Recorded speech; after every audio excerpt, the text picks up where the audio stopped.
Hey, good morning to you. Welcome back once again to Travel and with Terry. Great to be with you on this beautiful and always bright spring morning. Hey, today let's spend a little bit of time on my morning commute from my home to the office talking a little bit about why it is that sales training by itself typically does not work and what you can do about it.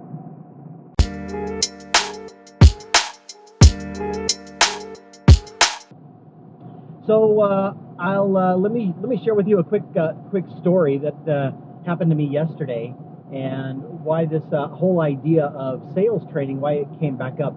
I was invited to go to lunch yesterday by a good friend of mine, and who is a sales manager of a local company. Good guy.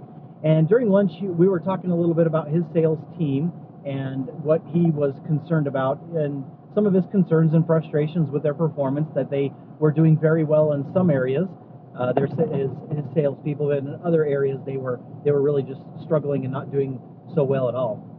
And anyway, we talked about various things, and he had shared with me that some of the sales training that they had received was very, very good, and he appreciated it, but it hadn't really moved the needle very much.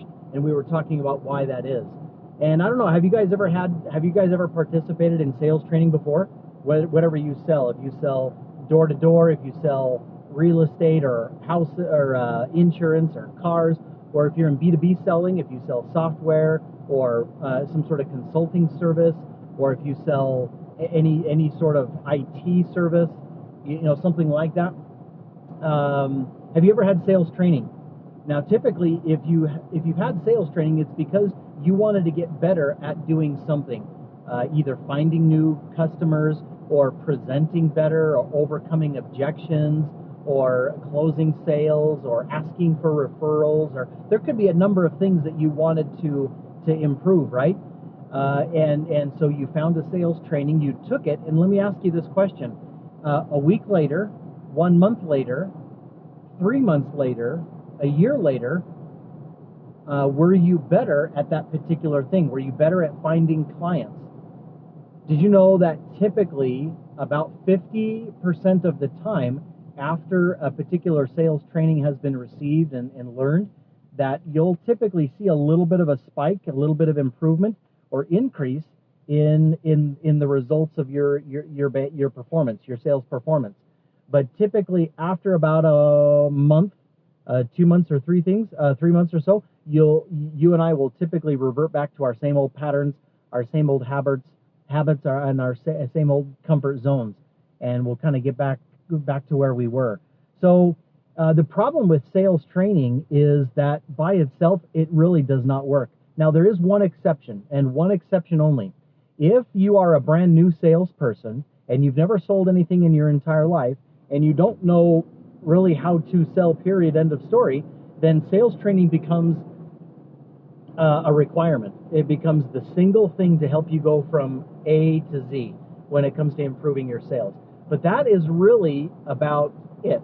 That's really about it. Unless you've never sold and you don't know how to sell, and you don't have any knowledge about it at all, sales training becomes a vital instrument. But if you've been selling for any length of time and you're struggling to overcome rejections, get sales closed, present your solutions really well, find new leads, or schedule appointments, or really do a good analysis or discovery phase with them, or something like that, then typically sales training is not by itself going to move the needle for you.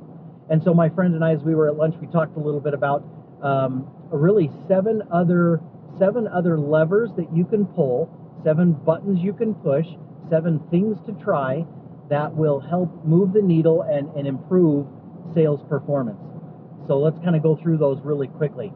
So as a sales manager, from a management perspective, you need to get together with your sales manager, or if you're a sales manager, here's what you should think about. Number one is, the very first thing is, it's really important to clarify expectations about what is needed to be done.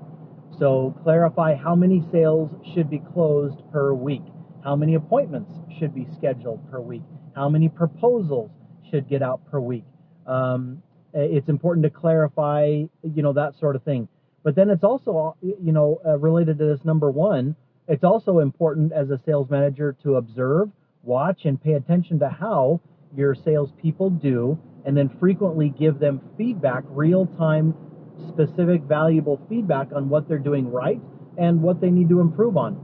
So if you clarify expectations and then follow through and follow up with good feedback on how they're doing on those expectations, that's the first thing, in addition to good sales training, that'll make all the difference in moving the needle and improving performance. The second area that will make all the difference in improving sales performance, in addition to or complementing sales training, is providing the additional tools, resources, equipment, and processes that your sales team need to do or need to use in order to sell well. So when it comes to closing more sales, do they have a script? Do they have a cheat sheet? Do they have a clear 2-step or 3-step or 4-step process? When it comes to finding more leads, do they have a prospecting list that they're working off of? If they need to schedule more appointments, do they have a appointment scheduling tool or software? Do they have an automated email system that allows them to schedule those appointments? Do they have a CRM system that allows them to keep track of their database? Do they have all the tools and resources, the checklists, the templates, the guides, the scripts, the processes? They have all that stuff that they need in order to do a good job. So if they don't, then that's stuff that needs to be provided in addition to sales training. Okay. Number 3 thing is incentives and consequences.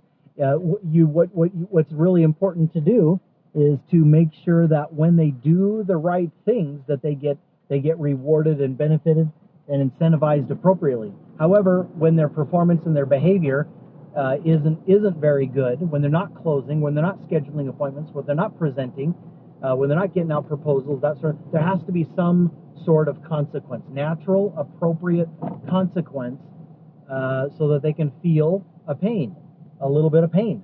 We don't want to reward poor performance, and we don't want to inadvertently punish good performance. But that sort of thing happens all the time when we don't have appropriate rewards and incentives, and we don't have appropriate consequences and kind of disciplinary actions. So I'm distracted here. I'm parking, so just getting to the office. So that's number 3. Number 4 is it's really important to make sure that you've got the right person in the right seat. Right person, right seat. You can have a very talented individual and employee, but they're just not simply cut out for sales. They need to be moved to a different role in the company or a different position in the company. So make sure that do an assessment. You can get these online and do an assessment on the employee, or in other languages, do a people analyzer and find out if they're frankly just the right person for the job. So that's number 4. So in addition to sales training, those are the 4 things there to think about. A 5th thing to think about is skills. They might have all the knowledge in the world, but their skill level might not be very good. So if they're not very good at overcoming objections, if they're not very good at closing sales, those are actually skills. That's not a learning problem. That's not a knowledge problem. That's a skill problem. That's a technique problem. That's a practice problem. So if somebody doesn't have a skill, how do you help a salesperson get better at their skills? You got to practice with them. They don't need to be taught. They just need practice. They need time on the court shooting free throws. They need time they need time, to practice their craft. That's it. So that's role play. That's you as a manager sitting down with them and just role playing and practicing. That's it. So it's not. So in addition to sales training, they just need practice, right? So that's number 5. Number 6 thing to think about is their overall motives and drives. Tapping into, they frankly might not love their job. They might not enjoy what they do. And so sometimes there's a misalignment between their desires, their passions, their dreams, their missions, their purposes, the goals that they have in their life, not being aligned very well with their job description. So oftentimes it makes sense to determine How can I give you more freedom and control and autonomy over what you're doing and how you're doing it? How can I micromanage less? How can I help align your job description with your higher purposes and missions in life, and make sure that there's a good alignment and a good connection there? And how can we make your job as a sales professional more fun? How can we bring a level of competition or mastery or that sort of thing to the work that you do? How can we make it a little bit more of an adventure and more of a challenge and more exciting to tackle? You know, our human DNA is such that when we are engaged in a task and the task is challenging, we sometimes will wrap our arms around it and find joy and excitement and thrill and greater passion and desire just to overcome it, right? And just to master it. So our overall motives and desires are another key area that we've got to nurture and work on, in addition to sales training. Last but not least is our capacity. Sometimes you and I, frankly, just don't have the mental, emotional, or physical capacity to put up with the rigors of selling. And if that is the case, we just need to find a different position. So that's number 7. So in addition to getting good sales training, huge advocate. I've made my living for 15 years being a sales trainer. I love teaching, mentoring, coaching, and training professional B2B salespeople on what they can do to sell better. I love it. But I'm a realist also. I realize that if a manager or if a salesperson thinks that sales training alone by itself will move the needle and help them become a 6-figure earner, they're dreaming.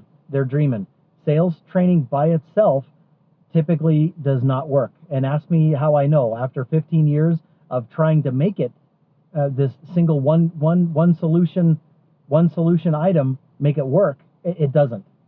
Very rarely does it work by itself. But sales training coupled with one of these other 7 things that I've mentioned works incredibly well.